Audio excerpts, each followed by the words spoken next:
At left back in my all-time Manchester United 11, a team I'm picking purely on players that I saw in the flesh at Old Trafford. Well, there's so many great choices there. Arthur Albiston, remember him making what was basically his debut, deputising for the brilliant Stuart Houston in that FA Cup final of 1977, 19 years of age.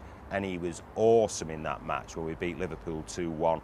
I don't think Kevin Keegan hardly got a kick of the ball in that game. And I don't think Stuart Houston could have played better. And for years and years, Arthur Albiston was a real mainstay there. So although I'm not actually picking Arthur, I've got very few reasons not to, because he could play football, he was quick, and he just had he was like a Duracell battery. He just kept going and going.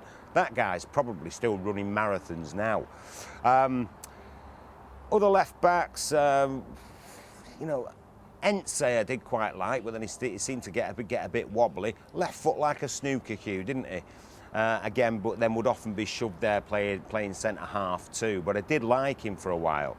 But then, of course, it was almost like you're going out with a very nice looking girl and then an absolute Hollywood beauty comes along and you forget all about her. Then, of course, we had Patrice Evra. Didn't look great to start with. Obviously, we bought both him and Vidic around Christmas time in that window, and it was hard to settle them in. But once he got settled in, he just looked Manchester United through and through. A real battler. He had pace, he had skill, he just kept going. And he was an inspiration at the team. He was a real leader. You know, Evra, it was very, very difficult not to pick him as my all-time favourite left back.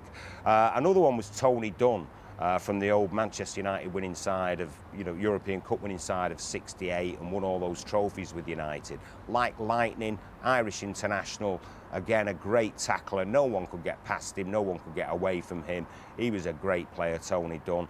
But then I never really saw him at his height. I think United fans of a certain age may well put Tony Dunn in their all-time Man United 11.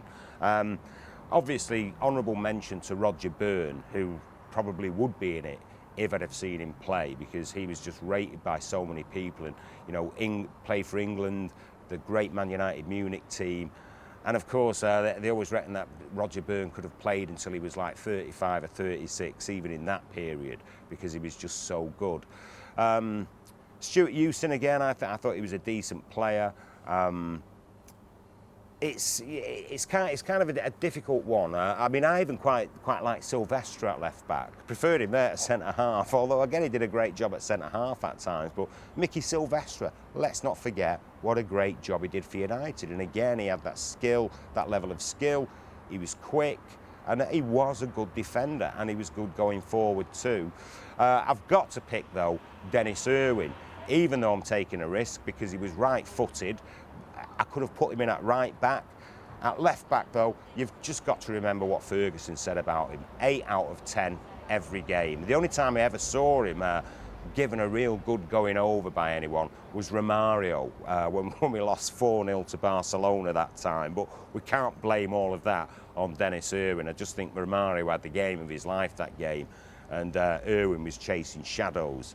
But you've got to think of him as a player, what he could do, what he brought to his attacking game. You know, he kind of had a striker's instinct when he got a sight of goal. He could take great free kicks.